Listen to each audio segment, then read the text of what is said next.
शादी से खुश तो हो ना? जी हाँ। पता है, मैंने जब तुम्हें पहली बार देखा था ना, मैं तभी समझ गया था कि ऊपर वाले ने तुम्हें मेरे लिए ही बनाया है। और संजोग देखो, मेरे माँ बापों को भी तुम पसंद आ गई, और शायद तुम्हारे माता पिता को मैं। पर एक बात बताओ, मैं तुम्हें पसंद हूँ ये तुमसे तो पूछा गया था ना? जी नहीं। अरे ये क्या बात हुई? जिसकी शादी होनी है कम से कम उससे तो पूछा ही जाना चाहिए। जी हमारे गांव में लड़कियों से नहीं पूछा जाता है। ये तो बड़ी गलत बात है। मैंने तो आपको ठीक से देखा भी नहीं था, बस एक नजर ही देख पाई थी। अरे पर तुम तो मेरे सामने ही बैठी थी उस दिन। जी बैठी तो थी, पर नजर उठाकर आपको देखने की हिम्मत ही नहीं हुई मेरी। तो लो, अब देख लो, क्योंकि अब तो कोई चारा नहीं बचा है। अब तो हो गया अपना ब्याह, अब तो तुम्हें जीवन भर यही चेहरा देखना पड़ेगा। असल में आरती एक बहुत छोटे से गांव में रहती थी। उसकी शादी बगल के गांव सूरजपुर के रहने वाले अनिल के साथ हुई थी। अनिल बहुत ही भोला और सीधा आदमी था। फिर 2 दिन बाद। अरे वाह, ये पराठे किसने बनाए? क्यों, क्या हुआ? ऐसे क्यों पूछ रहा है?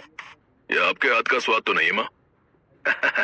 ये तेरी भाभी ने बनाए, तभी तो मैं कहूँ माँ ये पराठे बहुत स्वाद बने। भाभी है कहाँ? वो नहाने गई है, आती ही होगी। भाई मुझे तो बहुत खुशी हुई कि भैया को आप जैसी पत्नी मिल गई। ऐसा क्यों कह रहे हैं आप? अरे आप नहीं जानती इन्हें, एक नंबर के बोलू चंद है। मैं तो हमेशा माँ से कहता था कि देखना कोई लड़की कभी घास नहीं डालेगी इन्हें, लेकिन किस्मत देखो हमारे भैया की, कितनी सुंदर भाभी लाए हैं। लता और हरिया के घर का माहौल बड़ा ही खुशनुमा था। बड़ा बेटा अनिल जितना सीधा और शरीफ था, छोटा बेटा सुनील उतना ही शरारती और मस्करा। धीरे धीरे नई बहू आरती ने अपने स्वभाव से सबका दिल जीत लिया।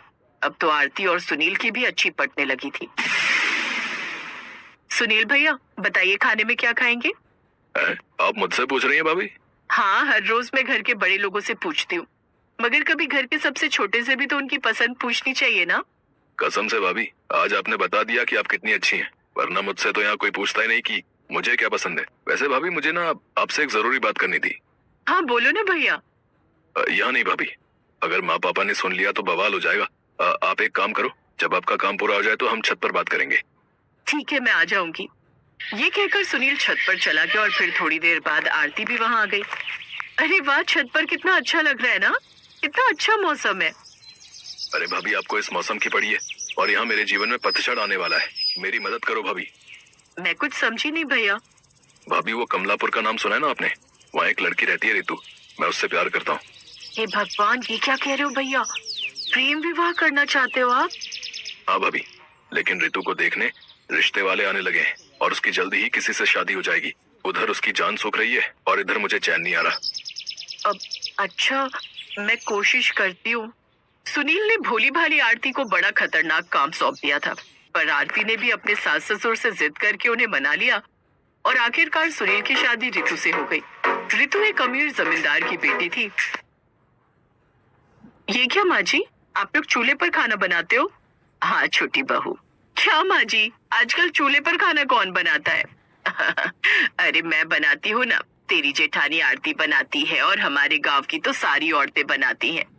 माँ जी, अब तो गैस चूल्हे का जमाना है, ना लकड़ी का झंझट, ना धुएं की चिंता, और ना ही फूकने की टेंशन। हाँ वो तो मैंने भी सुना है, पर रोटी में गैस तो नहीं भरती होगी ना? क्या?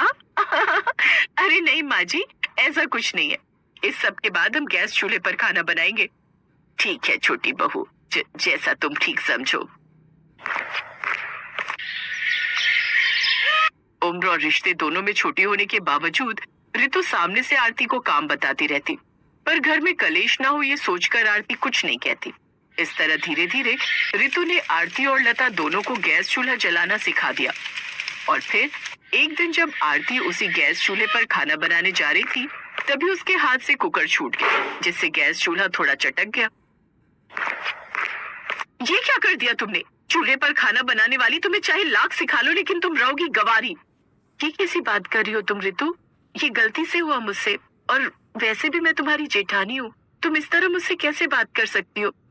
हाँ तो मैं क्या करूँ? मेरे पापा ने इतना महंगा चूल्हा दिया था मुझे, तुम्हें पता भी है कितने का आता है ये शहर से? ना तो मुझे पता है और ना ही जानने का शौक है, समझी तुम?